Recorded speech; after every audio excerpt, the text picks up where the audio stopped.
Good morning students. आज हम पढ़ने जा रहे हैं हमारा पाठ क्रमांक 9 मेरे पिताजी, जो एक पूरक पठन है। इसके लेखक है डॉक्टर हरिवंश राय बच्चन।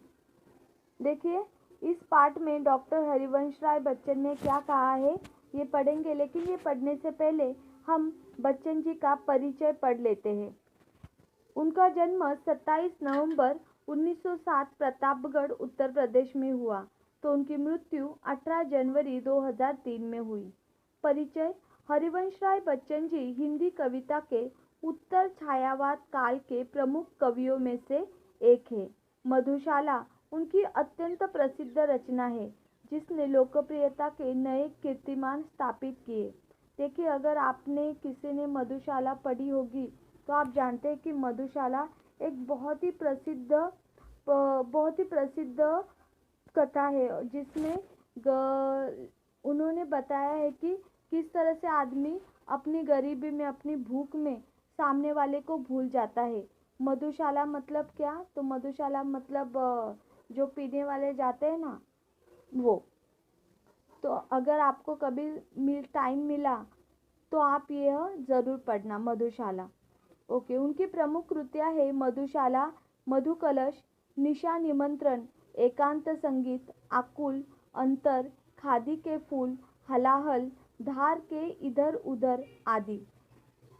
क्या भूलूं क्या याद करूं, नीड़ का निर्माण फिर, बसेरे से दूर, दश द्वार से सोपान तक, आत्मकथा के 4 खंड।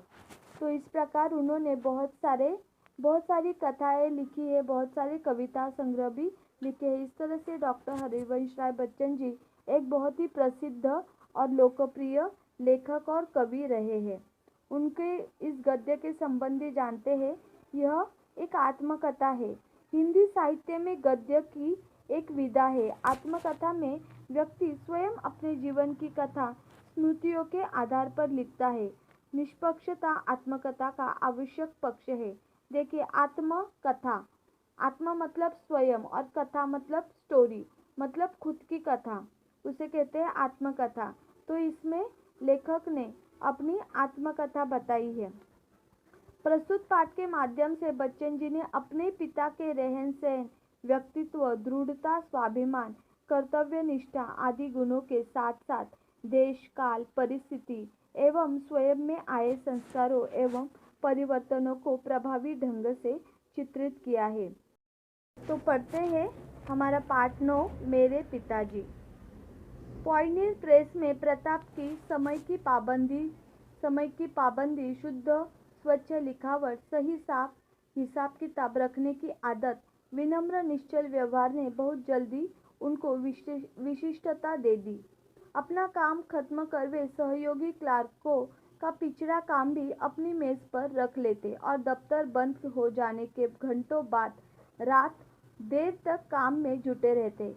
इस प्रकार वे अधिकारियों और सहकर्मियों दोनों के प्रिय बन गए। घर से दफ्तर 4 मील होगा, कुछ कम भी हो सकता है।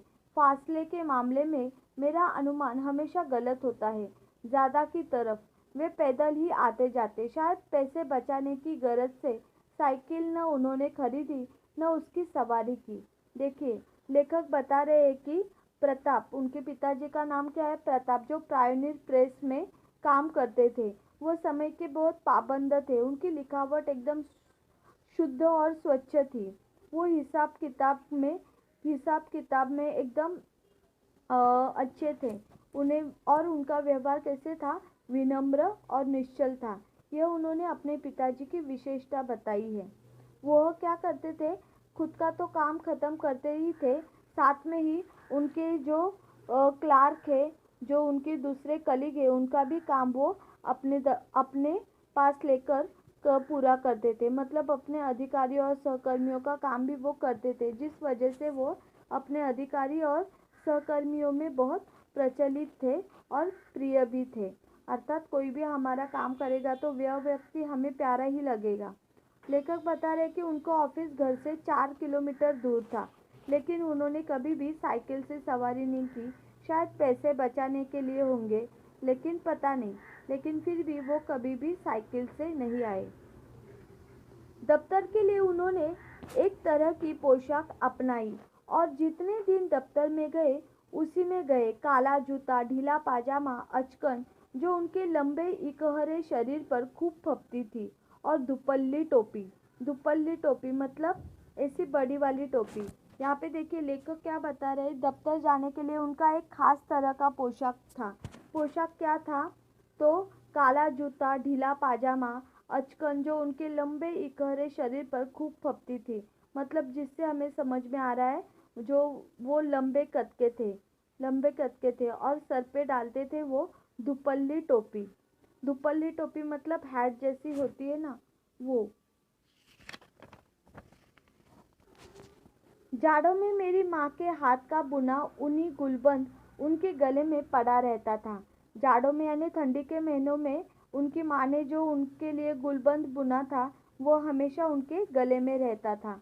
दफ्तर से बाहर के लिए वे धोती पर बंद गले का कोट पहनते थे, मतलब दफ्तर जाने का उनका अलग ड्रेस कोड था, और बाहर जब वो जाते थे तब उनका अलग ड्रेस कोड था। तब वो धोती पहनते थे और बंद गले का कोट पहनते थे।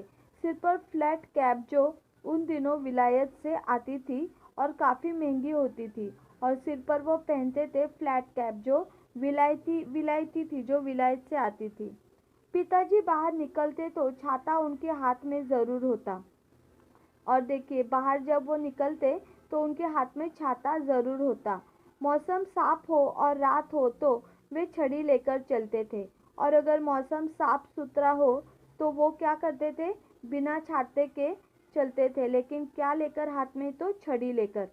पर पतली नहीं, अच्छी मोटी मजबूत लंबी लाठी मेरे घर में नहीं थी, पर लाठी चलाने की तालीम पिताजी ने कभी ज़रूर ली होंगी। मुझे एक बार की याद है, शहर में किसी कारण हिंदू मुस्लिम दंगा हो गया था। देखिए यहाँ पे लेखक क्या बता रहे हैं कि उनके पिताजी लाठी लेकर चलते थे रात में जब मौसम साफ सुथरा रहता था तब, लेकिन वो जो काठी हाथ में लेते थे वो ऐसी पतली काठी नहीं होती थी, तो मजबूत काठी होती थी, लंबी। वो बोल रहे कि मेरे पिताजी ने कभी लाठी चलाने की तालीम वो बोल रहे कि मेरे पिताजी ने लाठी चलाने की तालीम शायद से ज़रूर ली होगी, क्योंकि उन्हें एक बार का एक हिंदू मुस्लिम वाला दंगा याद है। देखिए क्या बता रहे हैं आगे। पिताजी ने धोती ऊपर कर ली, कुर्ते की बाहें चढ़ा ली और अपना पहाड़ी मोटा डंडा दाहिने हाथ से कंधे पर संभाले, बायां हाथ तेजी से हिलाते नंगे पांव आगे बढ़े। उन्होंने उनके पास जाकर कहा, मैं लड़ने नहीं आया हूँ, लड़ने को आता तो अपने साथ औरों को भी लाता। देखिए उनका एक अनुभव बता रहे हैं वो। डंडा केवल आत्मरक्षा के लिए साथ है, कोई अकेला मुझे चुनौती देगा तो पीछे नहीं हटूंगा। मर्द की लड़ाई बराबर की लड़ाई है। चार ने मिलकर एक को पीट दिया तो क्या बहादुरी दिखाई। अकेले सिरफिरे की बात समझी जा सकती है, चार आदमी मिले तो उन्हें कुछ समझदारी की बात करनी चाहिए। इस तरह की लड़ाई तो बेसमझी की लड़ाई है। कहीं किसी ने किसी को मारा, आपने दूसरी जगह किसी दूसरे को मार दिया। धर्म का नाता है तो पास पड़ोस इंसानियत का नाता भी है। इंसान मेल से रहने को बना है। लड़ाई कितने दिन चलेगी? 2 दिन, 4 दिन, 5वें दिन फिर सुलह से रहना होगा। 2, 4, 10, 12, 100, 50 हिंदू मुसलमानों के कट मरने से न हिंदुत्व समाप्त होगा न इस्लाम खत्म होगा। साथ रहना है तो खूबी इसी में है कि मेल से रहे, एक दूसरे से टकराने की ज़रूरत नहीं। दुनिया बहुत बड़ी है। देखिए उनके पिताजी का एक अनुभव बताते हुए लेखक बता रहे हैं कि एक बार जब हिंदू मुस्लिम का दंगा हुआ था, उस समय उनके पिताजी बाहर थे और उनके सामने बहुत सारे मुस्लिम आ गए थे, जिस वजह से उन्होंने अपनी धोती ऊपर कर ली और कुर्ते की बाहें भी चढ़ा ली थी। कुर्ते की बाहें भी चढ़ा ली थी और मोटा डंडा दाहिने हाथ से कंधे पर संभाले थे, और बायां हाथ तेजी से हिलाते नंगे पांव वो आगे बढ़े थे, और सामने वालों को बोल रहे थे कि मैं आपको मारने के लिए या आपसे लड़ने के लिए नहीं आया हूँ।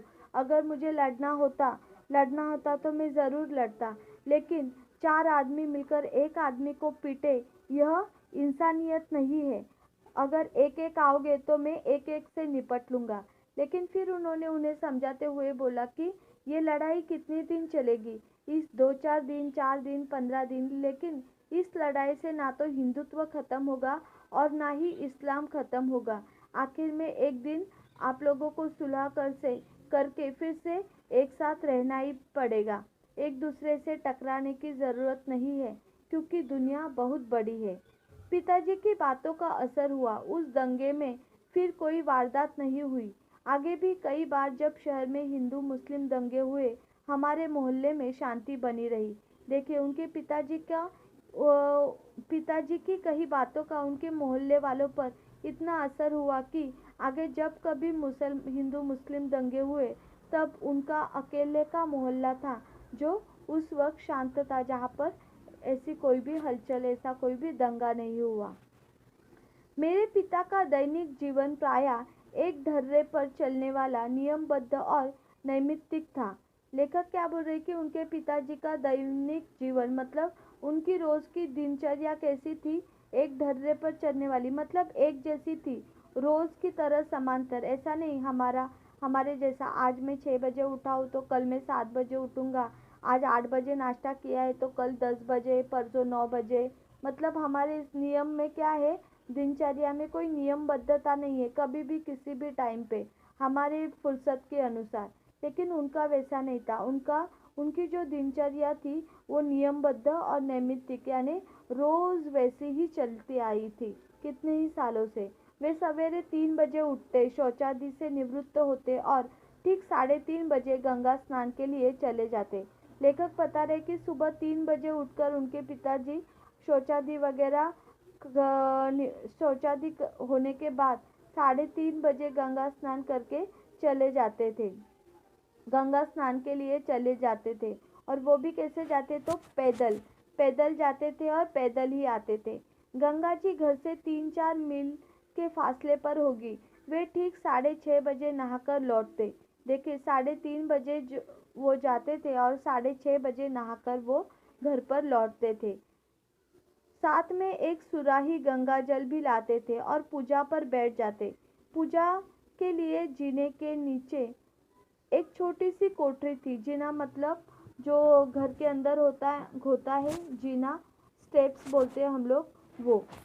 तो 6:30 बजे जब वो आते थे तो आते आते वो गंगा जल भी लाते थे एक सुराही में और पूजा पर बैठ जाते थे। पूजा के लिए जीने के नीचे एक छोटी सी कोठरी बनी थी। बगल की दीवार में एक अलमारी थी, उस पर एक बस्ते में बंदी 2 पुस्तकें रखी थी, एक रामचरितमानस और दूसरी गीता। पूजा की कोठरी में कोई मूर्ति न थी। दीवार से राम, कृष्ण, शिव, गणेश, हनुमान, सरस्वती, लक्ष्मी, दुर्गा की शीशे जुड़ी छोटी छोटी तस्वीरें लटकी थी। पिताजी को बहुत झुककर उस कोठरी में जाना होता और अब वे उसमें बैठ जाते तो बस इतनी ही जगह बचती कि सामने रेहल रखकर उस पर पोथियाँ खोली जा सके। रेहल मतलब जिस पर पोथियाँ रखते हैं पढ़ने के लिए।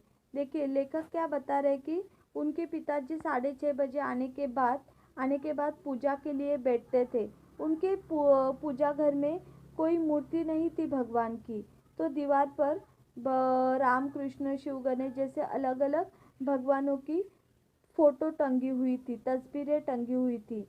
उनके पूजा घर में 2 पुस्तकें थी, एक रामचरितमानस और दूसरी थी गीता, भगवत गीता। और जब वो उस कोठरी में बैठते थे तो वहाँ पर इतनी जगह बचती थी कि रेहल रखकर पुस्तक पढ़ सके। मतलब इतनी छोटी सी जगह थी जहाँ पे वो अच्छे से बैठ भी नहीं सकते थे, क्योंकि वह जो जगह थी, जो पूजा घर था, वो बराबर जीने के नीचे था। वे मानस का नवाहिक पाठ करते थे, यानी प्रतिदिन इतना कि 9 दिन में पूरी रामायण समाप्त हो जाए। नवाहिक पाठ मतलब 9 दिन में पूरी रामायण वह पढ़ लेते थे। उनकी मानस की पोथी में जो अब तक मेरे पास है, उन्हीं के हाथ के नवाहिक के निशान लगे हैं। मतलब लेखक बता रहे कि लेखक के पास जो मानस की पोथी है वह उनके पिताजी की ही है, क्योंकि उन पर अभी भी उनके हाथों के निशान है। कुमकुम वगैरह फोटो पर लगाते वक्त जो हाथों पे कुमकुम रह जाता है, वही हाथों से जब पुस्तक के पन्ने पलटे जाते तो वह कुमकुम के निशान पुस्तक पर आ जाते। तो वो पुस्तक उनके पास थी, लेखक के पास, बच्चन जी के पास। पाठ वे सस्वर करते थे। उनकी आवाज़ सुरीली नहीं थी। गाते मैंने उनको कभी नहीं सुना, पर उनका स्वर साफ, सप्राण और लयपूर्ण था, और कोठरी से निकली उनकी आवाज़ सारे घर में गूंजती थी। लेखक बता रहे कि उनके पिताजी एकदम स्वर में गाते थे, ऐसा नहीं है, लेकिन मतलब उनकी आवाज़ एकदम सुरीली नहीं थी, लेकिन वह जो भी गाते थे एकदम ठीक ठाक से स्वर में गाते थे। उनका स्वर कैसा था? एकदम साफ और सप्रांत था और लयपूर्ण था, जिसकी वजह से उनकी आवाज़ पूरे घर में गूंजती थी। आवाज़ की पहली स्मृति मुझे उन्हीं के मानस पाठ के स्वर की है, और जब तक मैं उनके साथ रहा प्रतिदिन उनके पास का स्वर मेरे कानों में गया। लेखक बता रहे कि सबसे पहले उनके कान पर जो आवाज़ पड़ी है तो वो मानस के पाठ के स्वरों की ही पड़ी है, उनके पिताजी की। और जब तक वे थे उनके पिताजी के पास, उन्होंने वह आवाज़ रोज़ सुनी है। मैं कल्पना करता हूँ कि सॉरी मैं जन्म के पहले दिन से ही मैंने उनका पाठ स्वर सुनना शुरू कर दिया होगा। देखिए लेखक क्या बता रहे हैं कि सॉरी मैंने ये उनका जो पाठ का स्वर है वो जन्म के पहले दिन से ही सुनना शुरू कर दिया होगा। सॉरी पूजा की कोठरी के सामने दालान के एक सिरे पर बनाई जाती थी। राधा बताया करती थी, सौरी मतलब प्रसूति का कमरा, मतलब डिलीवरी का जो कमरा होता है वह प्रसूति का कमरा। मैं कल्पना करता हूँ कि सौरी में जन्म के पहले दिन से ही मैंने उनका पाठ स्वर सुनना शुरू कर दिया होगा। सौरी पूजा की कोठरी के सामने दालान के एक सिरे पर बनाई जाती थी। राधा बताया करती थी कि जब मैं बच्चा था तब चाहे कितना ही रोता क्यों न हो, जैसे ही मेरा खटोला पूजा की कोठरी के सामने लाकर डाल दिया जाता मैं चुप हो जाता था। देखिए राधा मतलब उनको संभालने वाली आया। वह लेखक को बताया करती थी कि जब वो बच्चे थे, बच्चन जी जब छोटे थे, तब जब वो रोते थे, तब जब उनका खटोला मतलब जब उनका पालना उनके पिताजी के पूजा की कोठरी के सामने रख दिया जाता था तो वो अपने आप चुप हो जाते थे। जैसे मैं भी पिताजी का मानस पाठ सुन रहा हूँ। मेरी माता तथा परिवार के अन्य लोग इसमें मेरे पूर्व जन्म के धार्मिक संस्कार की कल्पना करते थे। मतलब देखिए हम बोलते हैं ना, अरे ये बच्चा कितनी ध्यान लगाकर सुनता है, यह सुनकर ही ये कितना चुप हो गया, ज़रूर पहले पिछले जन्म में ये कुछ ऐसा पुजारी होगा वगैरह, ऐसे बोलते हैं। तो उसी तरह से लेखक बोल रहे कि जब वो पिताजी का स्वर सुनते थे, तब वो क्या मानस पाठ सुनते थे, तब वो चुप हो जाते थे, जिस कारण उनके परिवार वाले उनका नाता पूर्व जन्म के धार्मिक संस्कारों से जोड़ते थे। अब मैं ऐसा समझता हूँ यह मेरे पिताजी के स्वर ही लिप्त था, लय थी जो मुझे शांत कर देती थी। लेखक बता रहे कि अब मुझे लगता है कि यह उनके पिताजी के स्वर थे जो उन्हें शांत कर देते थे। जो मुझे शांत कर देते थे। अब मैं ऐसा समझता हूँ यह मेरे पिताजी के स्वर ही लिप्त था, लय थी जो मुझे शांत कर देती थी। इतना मैं ज़रूर मानता हूँ कि इन श्रवण संस्कारों ने उस समय अद्भुत रूप से मेरी सहायता की होगी जब मैं गीतों को जनगीता का रूप दे रहा था, अवधी भाषा में, मानस की शैली में। अज्ञात रूप से मेरे अवचेतन और ज्ञात रूप से मेरे चेतन की शिरा मानस की ध्वनियों से भीगी हुई थी। देखिए लेखक क्या बता रहा है कि उनके पिताजी से बचपन में सुनी मानस पठन के स्वर उनके लिए बहुत उपयोगी पड़े जब वो अवधी भाषा में मानस की शैली लिख रहे थे, जनगीता का रूप दे रहे थे जब वो मानस शैली को। तो अज्ञात रूप से और अवचेतन मतलब उन्हें बिना जाने वह सब उनके दिमाग में था, जिस कारण उन्हें बिल्कुल भी तकलीफ नहीं हुई यह मानस पाठ को जनगीता में अवधी भाषा में प्रस्तुत करने में। पिताजी मौन रहकर गीता पढ़ते थे। शायद चिंतन करने की दृष्टि से मानस में वे बहा करते थे।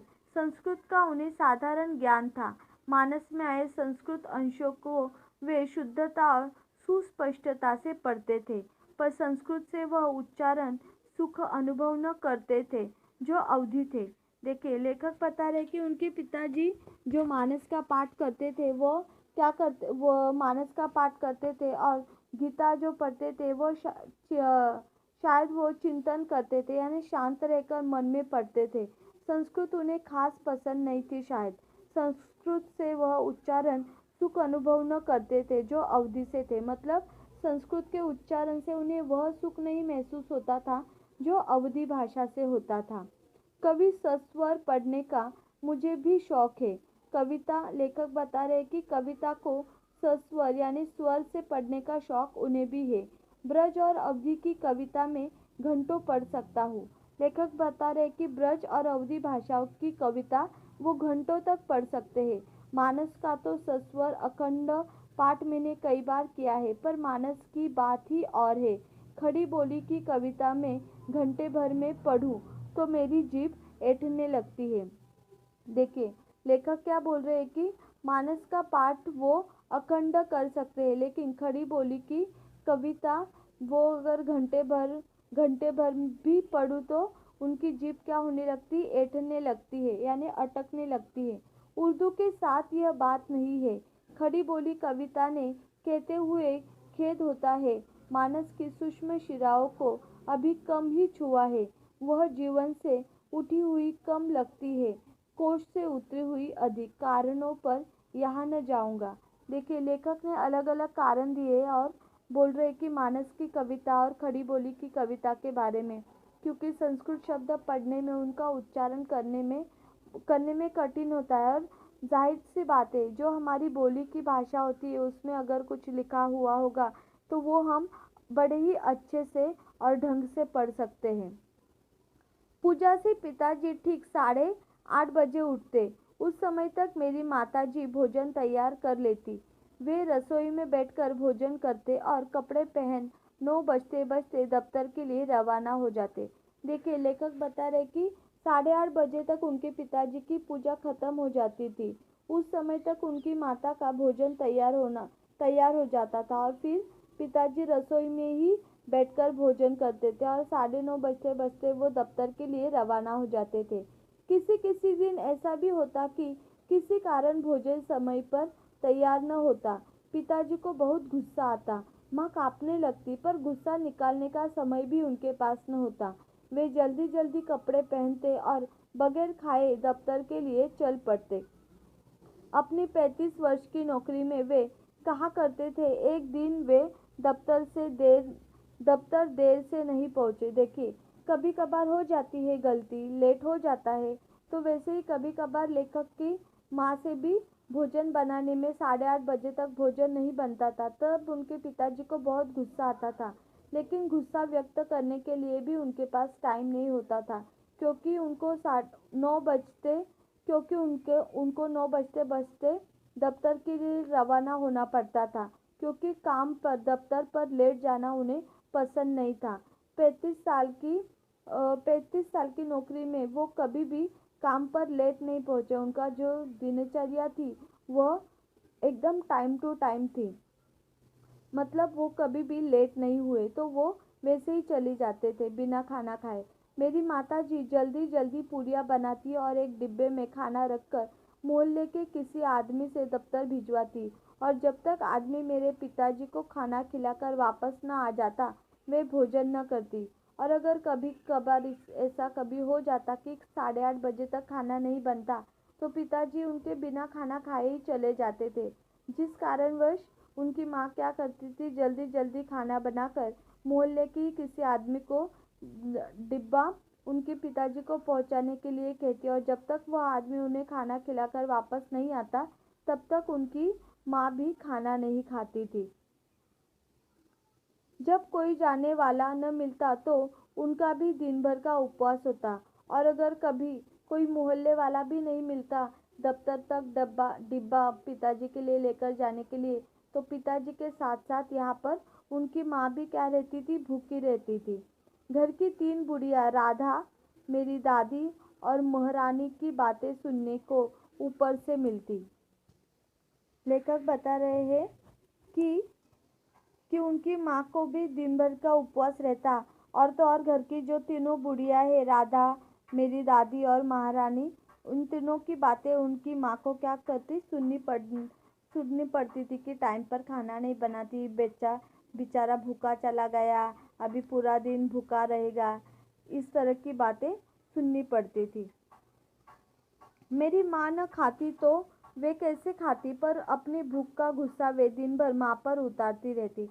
मतलब देखिए, उनके पिताजी वहाँ पर भूखे रहते थे और यहाँ पर उनकी माँ भी भूखी रहती थी, और माँ के साथ साथ जो तीनों बुढ़िया थी वो तीनों भी क्या रहती थी, दिन भर भूखी रहती थी, और भूखे रहने का जो गुस्सा था वो उनकी माँ को बोलकर, लेखक की माँ को बोलकर, ताना मारकर उतारती रहती थी। पिताजी के दफ्तर से लौटने का कोई ठीक समय नहीं था। नौकरी के प्रारंभिक वर्षों में वे प्रायः देर से लौटते थे, 8-9 बजे। मतलब लेखक बता रहे कि पिताजी के जाने का तो समय फिक्स था, लेकिन लौटने का कोई समय नहीं था। नौकरी के प्रारंभिक वर्षों में यानी शुरुआती काल में वे देर से लौटते थे, 8-9 बजे, इससे भी अधिक देरी से, मतलब 8-9 बजे से भी देर हो जाती थी, और खाना खाकर सो जाते थे।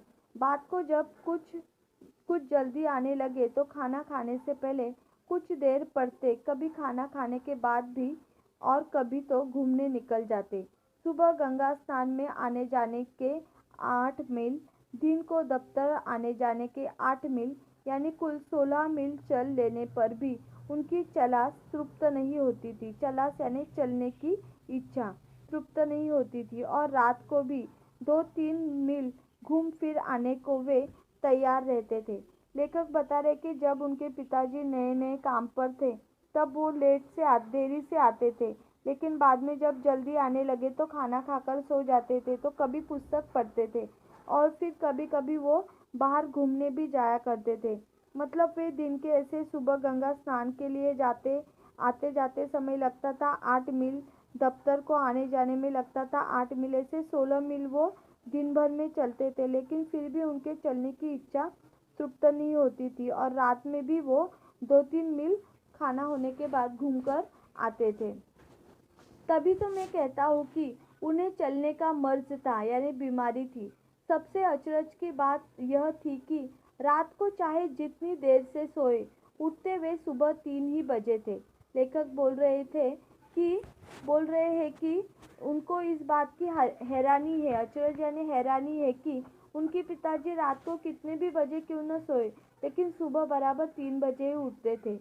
उनका कहना था कि नींद लंबाई नहीं गहराई मांगती है, यानी उनके पिताजी कहते थे कि नींद लंबाई नहीं, यानी कितनी देर तक सोए हो तुम, यह नहीं मांगती नींद, कितनी गहराई से सोए हो यह मांगती है। यानी कम घंटों की भी गहरी नींद ज़्यादा घंटों की हल्की नींद का काम कर देती है। उनके इस फार्मूले के प्रति विश्वास ने मुझसे अपनी नींद पर कितना अत्याचार कराया है, इसे सोचकर कभी कभी मैं कहता हूँ कि जब मैं मरूँ तो मुझे 7-8 दिन तक यूं ही पड़े रहने देना। इस असंभव की कल्पना भर सुखद है, क्योंकि मुझे अपने जीवन की बहुत सी रातों की नींद पूरी करनी है।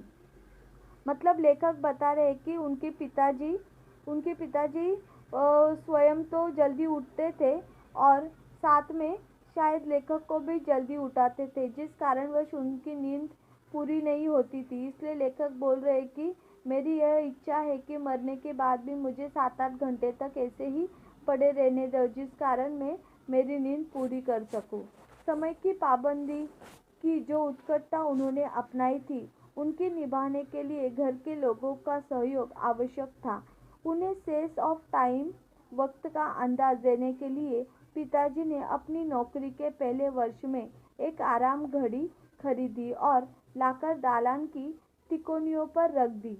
यह घड़ी नई नहीं थी, विक्टोरियन युग की थी, और पॉयनियर के दफ्तर में बहुत दिनों से काम दे रही थी। वहाँ वह कंडम माल की तरह निकाल दी गई थी। कंडम मतलब खराब माल की तरह निकाल दी गई थी। तो पिताजी ने शायद 2 रुपए में ले ली। यह घड़ी बेहिया साबित हुई। थोड़ी बहुत सफाई के बाद वह चलने लगी तो चलती ही रही। 7वें दिन उसमें चाबी देनी पड़ती। वह अलार्म भी बजाती। उसके कभी घड़ी सास के यहाँ जाने की मुझे याद नहीं। तिकोनिया और खाली इसकी कोई तस्वीर मेरे दिमाग में नहीं। मेरे पिताजी के जीवन पर्यंत वह चलती रही। उनकी मृत्यु को लगभग 30 वर्ष होने आए। अब भी वह चल रही है। मेरे पास नहीं है। मेरी बड़ी बहन के लड़के रामचंद्र फुटबॉल अखिल भारतीय प्रसिद्ध के जो खिलाड़ी है, उसे अपने नाना की एक निशानी के रूप में ले गए थे। देखिए, लेखक बता रहे कि उनके पिताजी ने पायोनियर प्रेस से जो घड़ी लाई थी, अलार्म घड़ी, वो आज तक चल रही है। वो आज भी उनकी बड़ी बहन के बेटे रामचंद्र के पास है, अपने नाना की निशानी के तौर पर। मैं जब कभी राम के घर जाता हूँ, हिर फिर कर मेरी आंख उस घड़ी पर जाग टिकती है।